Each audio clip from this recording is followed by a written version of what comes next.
I mean, this was a huge moment in the trial because he's one of the biggest celebrities. For Kid Cudi and the Sean Diddy Combs sex trafficking trial. Today, we dive deep into a courtroom drama that shook the music world to its core. At the center of this storm are two colossal stars, Diddy, the legendary music mogul known for his power and influence, and Kid Cudi, an artist whose emotional... All eyes were on him, and Combs was looking directly at him as he entered the courtroom. I mean, I think that all of these people that have testified so far, it's probably their first time testifying in a federal trial. So Kid Cudi seemed at ease, but also, I think, stressed to be there. When Kid Cudi got up to the stand, he talked a little bit about the history between him and Cassie's relationship. Kind of break down what he said about that. Kid Cudi said that he met Cassie in 2008, and then they eventually made some music together, that it was actually Combs who asked him to collaborate with Cassie, and that at first they were friends, but then their relationship turned romantic. But during this time, he had no idea during the year that he was dating Cassie in 2011 that she was also dating Diddy. At one point, Brian Steele, who cross-examined Kid Cudi, said, "So she was playing both you and Diddy?" And he said yes. He was asked, what was your reaction to your car being torched? And he just kind of looked, he paused, and then he said, what the? And then you know what he said after that. And then at one point, even prior to that, they asked him if his car, if his Porsche could be repaired, and he started yawning. So obviously a little too early here this morning in New York City for Kid Cudi to be on the stand. So he was yawning. Depth and individuality have won millions of hearts. But this isn't just about music or fame. It's about jealousy, betrayal, and a shocking allegation that could change everything we thought we knew about these celebrities. Imagine standing in court and accusing one of the biggest figures in music, Diddy, of orchestrating a firebomb. Attack on your car. That's exactly what happened when Kid Cudi dropped this explosive claim, connecting it to a tangled web involving the singer Cassie. When Kid Cudi walked up to the witness stand, he looked exhausted, yet his voice was steady and determined. He described the relationship he had with Cassie, how they first met back in 2008, collaborating on music, starting as friends, and eventually becoming romantically involved. But there was a twist nobody expected. Cassie was also dating Diddy during that time. A secret kept from him, a hidden betrayal that burned deep inside. So on this particular night, he's staying at an ex-girlfriend's house. And while he's there, early in the morning, he gets a call from his dog's babysitter who's house sitting for him and says, your car's on fire in the driveway. So, he instructs her to call 911. The authorities and the fire department show up at his house. And then he calls a friend to go there and start taking pictures of his car. When he gets there, authorities are already at the scene, and what they find is something called a Molotov cocktail. That was a bottle with liquid in it and a rag that had been set on fire, and somebody had cut the roof of his convertible and dropped it inside. And then we saw pictures of all this damage today, and he said that unfortunately his car could not be repaired. So police collected all of this evidence, and there was some sort of an investigation. But today we heard on cross-examination Brian Steele, who's a very famous attorney out of Atlanta who represented Young Thug in his state RICO case. And he got up there and really tried to poke holes in this idea that Combs was the one who destroyed his Porsche. And he said, look, there was an investigation, nobody was charged, and they even took DNA evidence and fingerprints at the scene. And what connects Combs to this incident, right? Because all we really know is that Cassie said that Combs threatened to do this, but there isn't any security footage. There isn't any proof that Combs either told somebody to do it or actually did it himself. So Kid Cudi says that the very next day after this car incident, he actually meets Diddy at Soho House. So he's like, enough is enough. I'm going to call Combs. So he calls Combs. He's like, we need to meet up. So they decide to meet at Soho House, which is this very famous private members only club that has locations all around the world. Kid Cudi arrives to Soho House, and Diddy's head of security, D-Rock, takes him to this conference room. And he actually described to the jury that when he walked in, Combs was looking out the window with his arms behind his back. And he said he looked like a Marvel supervillain. And at that point, the entire courtroom started to laugh. And so he's describing how they're both talking about how Diddy didn't know that Kid Cudi was dating Cassie, and Kid Cudi didn't know that Cassie was also dating Diddy. He said after this meeting was over, he stood up and he shook Diddy's hand, and that everything was calm. There was no screaming, there were no threats, but he said to Diddy, so what are we going to do about my car? And that's when Diddy said, what are you talking about? So again, that's something that Diddy's attorney, Brian Steele, really tried to poke holes in. Like, Combs never said that he did this to your car. What proof do you have that he is the one behind this? As he recounted these moments, the courtroom was silent, hanging on to every word. His eyes, sometimes downcast and sometimes fixed on the jury, revealed a man struggling with heartbreak and anger. When asked if he felt betrayed by Cassie, Kid, Cudi simply nodded, his voice barely above a whisper. Yes. That single word echoed in the courtroom like thunder, shaking the very foundation of what everyone thought was a simple celebrity feud. The real shock came when Kid Cudi described the night his Porsche was attacked. This wasn't a petty act of vandalism. Someone threw a Molotov cocktail, a bottle filled with flammable liquid, and a rag set on fire through the roof of his car. The jury was shown graphic images of the burnt vehicle, the roof sliced open, flames licking the inside, the metal scorched black. The tension in the room was palpable. Everyone could feel the heat of that fire, not just physically, but emotionally. The attack wasn't just on a car, it was on Kid Cudi's sense of safety, on his peace of mind, on everything he had built. For himself. And to accuse Diddy, a man of immense power and influence, of being behind this. That was a bombshell nobody was prepared for. When the allegation was laid bare, all eyes turned to Diddy. The man known for his calm and commanding presence suddenly appeared shaken. His usually composed expression crumbled, revealing frustration, disbelief, and maybe even fear. His eyebrows knit tightly together, his jaw clenched as if trying to contain a storm raging inside. He whispered urgently to his lawyers, arms crossed defensively. The audience sensed the tension. This wasn't just a courtroom battle, it was a personal war. The image of Diddy at that moment was far from the untouchable mogul. It was a man cornered by an accusation that threatened to unravel his carefully constructed empire. Then came a story that had the entire courtroom buzzing. The meeting between Kid Cudi and Diddy at the exclusive Soho house.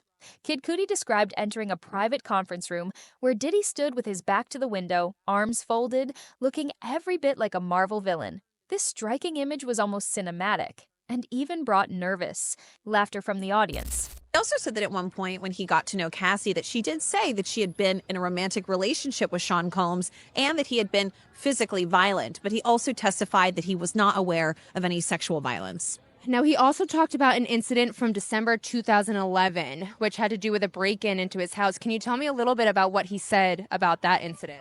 So Kid Cudi talked about an incident from December 2011 when Cassie called him one morning around 5:30, 6 a.m. and that she was very stressed out. She said Diddy had just found out that they were dating and that he had asked for his address and that Cassie gave him Kid Cudi's address and that she was very, very worried about what he was going to do next. So he said that when he got that phone call from Cassie that he sprung into action, although he was confused about why it would matter if Sean Combs knew that he was dating Cassie because he had no reason to believe that they were still romantically involved. Remember, Kid Cudi had been dating Cassie, he says, for about a year at this point. He went and he got her from her apartment and he took her to the only place he thought would keep her safe, which is the Sunset Marquis. It's a hotel in LA.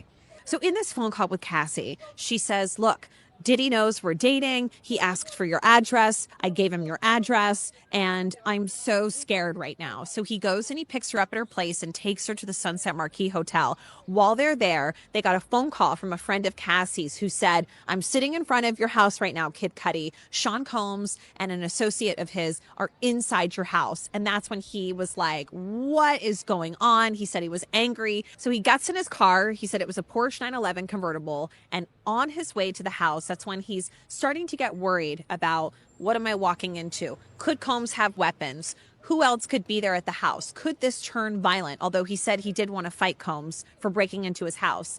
And so he called 911, but he also called Combs and he said, why are you in my house? And he said, I'm on my way. So when he got to his house, Diddy wasn't there. What he did notice was that his surveillance cameras were turned the other way. Some Christmas presents were unwrapped from Chanel for his family. And that also his dog was in a bathroom with the door closed. And he said, he was looking around. He didn't see Diddy. He calls Diddy and he's like, where are you? And Combs is like, I'm on my way to your house. But Combs never shows up. The police show up and Kid Cudi files a police report. So after all of this, he ends up having some text exchanges with Combs. Combs says, I want to talk to you. And Kid Cudi actually went to Cassie's home for the holidays in Connecticut for Christmas. And he said he didn't want to talk to Diddy. He was really upset that he had gone into his house, that his dog was all shook up by the incident and acting jittery, and that he just really had a bad taste in his mouth about everything. Despite the tension, the conversation was surprisingly calm. Kid Cudi confronted Diddy about the firebombing, asking, "What about my car?" To which Diddy responded, "What are you talking about?" A simple denial, but one that only raised more questions. Was this an attempt to hide the truth, or just genuine confusion? The courtroom was left hanging on every word. But the drama didn't end there. Kid Cudi revealed a chilling incident from December 2011 when Cassie called him in the early hours of the morning, terrified. Diddy had found out about their relationship and demanded Kid Cudi's address. Shortly after, Kid Cudi's home was invaded. Surveillance cameras were tampered with, his dog was locked inside a bathroom, and Christmas presents were mysteriously unwrapped. This wasn't a random break-in. It was a message. The fear and confusion Kid Cudi felt were almost tangible in the courtroom, as he described how he called 911 and filed a police report, but Diddy was nowhere to be found. This added a new layer of menace to the already tense feud. Despite the gravity of these accusations, the courtroom heard that there was no concrete evidence directly linking Diddy to the firebombing. No security footage, no fingerprints, no witness testimony confirming his involvement. The defense repeatedly emphasized this, trying to poke holes in Kid Cudi's claims. But Kid Cudi's demeanor and detailed testimony made it hard for the jury to dismiss his story outright. Sometimes, in cases like this, it's not just about the evidence on paper, but the emotional truth that resonates deeply with those listening. For Diddy, this case is more than just a trial. It's a battle for his legacy. He has spent decades building a brand synonymous with power, luxury, and control. His public image is his fortress, and this allegation threatens to tear down those walls. The courtroom revealed a side of Diddy rarely seen, a man visibly rattled, muttering, "This is ridiculous," under his breath, shaking his head in frustration. His clenched fists and intense gaze spoke volumes about the emotional toll this accusation has taken on him. So, what do we make of all this? Is this a tale of jealousy and heartbreak spiraling out of control? Or is there a darker truth hiding beneath the surface? How far would someone go to protect their empire, their pride, their reputation? Kid Cudi stands firm, fighting for justice and truth. Diddy fights back, defending his name and everything he's built. And in the middle of this storm is Cassie, whose role remains mysterious and pivotal. Now it's your turn. What do you think? Is this a reckless accusation or the truth finally coming to light? Share your thoughts in the comments below. And don't forget to like, subscribe, and hit the notification bell to stay updated on this unfolding drama. Because one thing is certain, this story is far from over. But he was talking about that incident when he found out that his Porsche had been torched. He said he had gotten a call from his dog sitter, and then he went in. We saw some photographs of the torching of that Porsche. You saw the inside of the door, and then we have some testimony we can put up for you on the screen in which he was talking about what exactly took place. Let's go ahead and put that up for you. He was saying that he told the jury that after Combs found out he was dating Ventura, Combs allegedly broke into his house. When he got back home, Cudi noticed that his security cameras had been moved and his dog was locked in the bathroom. He testified that he had filed a police report.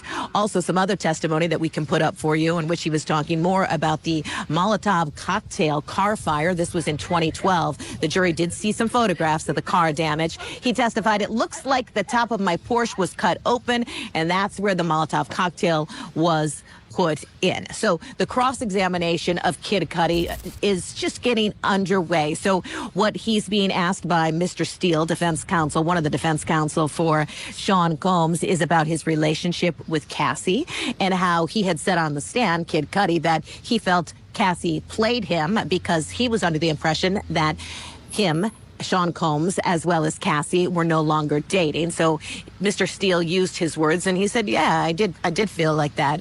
And so he said he was upset that Cassie had returned back to Sean Combs. So really interesting to see him up there on the stand, very cool, calm, collected in his testimony.